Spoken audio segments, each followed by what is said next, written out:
Herkese merhaba arkadaşlar, kanalımıza hoş geldiniz. Sinem Ünsal sette paylaşım yaptı. Sevgilisi Berk Cankatı'dan anında yorum geldi. Kanal D'nin büyük ilgi gören dizisi Uzak Şehir'de başrollerini oynayan Sinem Ünsal ve dizinin ikinci sezonunda başlamasıyla setten yeni kareler paylaştı. Ünsal sosyal medya hesabının üzerinden yaptığı paylaşımda set atmosferinden dair anıları takipçileriyle paylaştı. Bu paylaşım kısa sürede büyük beğeni toplarken sevgilisi ve aynı zamanda oyuncu olan Berk Cankat'tan anında bir yorum geldi. Sinem Ünsal dizide aile karakterine hayat verirken sette yaptığı paylaşımlarda adından söz ettiriyor.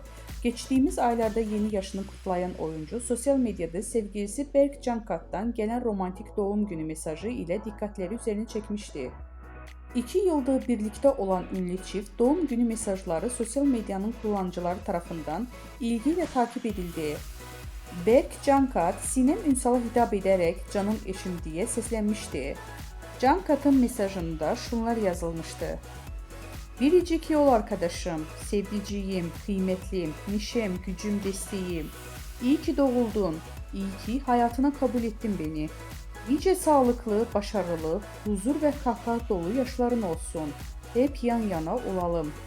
Seni çok seviyorum. Doğum günün kutlu olsun canım eşim."